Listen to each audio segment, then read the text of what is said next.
Sambutan Aidiladha kali ini memberikan satu makna yang berbeza buat kru bernama TV yang berkesempatan untuk menunaikan ibadah haji jemputan daripada Kementerian Media Arab Saudi. Bagi mendapatkan sedikit gambaran berkenaan pengalaman tersebut, kita ikuti laporan disediakan Diah Muhammad Jais yang kini berada di Mina, Arab Saudi.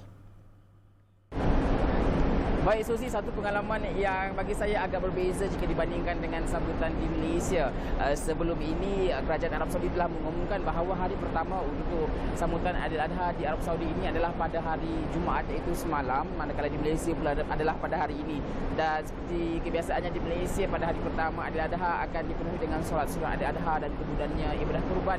Tetapi di Mina ini khususnya pada hari pertama sambutan Aidiladha, jemaah haji lebih memfokuskan untuk menunaikan ibadah rukun dalam ibadah haji itu sendiri, iaitu melontar jamrah kubra. Dan ketika itu jutaan umat Islam ataupun jemaah haji yang sudah berada di sini beramai-ramai berarak daripada kawasan penginapan mereka menuju ke kawasan melontar di mana tempat saya berada ketika ini. Dan ketika itu sebenarnya perasaan yang saya boleh kongsikan agak sedikit teruja, tetapi juga sedikit merasakan agak sayu apabila jemaah beramai-ramai melaungkan takbir.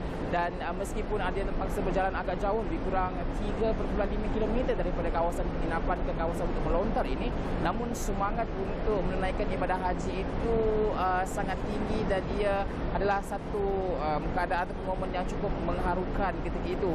Dan selain itu juga orang ramai pada hari ini, iaitu di hari kedua ataupun pada 11 Zulhijjah ini mula untuk melontar di hari-hari yang lain juga, iaitu pada waktu 11, 12 dan juga 13.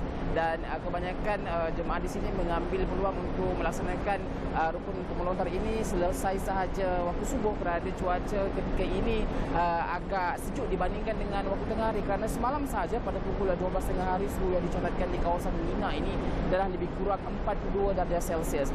Dan sebelum waktu subuh tadi yang baru saja selesai di Arab Saudi ini juga, orang ramai telah pun mula sebenarnya untuk berarak dari kawasan penginapan masing-masing menuju ke kawasan ini. Baik, selain itu juga untuk petugas media seperti kami yang berada di sini, selain daripada menunaikan ibadah haji, kami juga ada sedikit perkara yang perlu yang kami datang untuk membuat laporan, yang mana difahamkan bahawa selepas ini juru kamera yang dipilih akan berpeluang untuk menaiki helikopter untuk mengambil rakaman di sekitar kawasan Kota Mekah dan juga di kawasan Kaabah. Dan laporan berkenaan perkara tersebut nanti akan saya bawakan dalam edisi berita bernama pada waktu malam nanti. Dan apapun untuk seluruh rakyat Malaysia dan juga rakan-rakan serta keluarga, saya Diah Muhammad Jais bersama juru kamera Muhammad Salim mengucapkan selamat Hari Raya Aidiladha.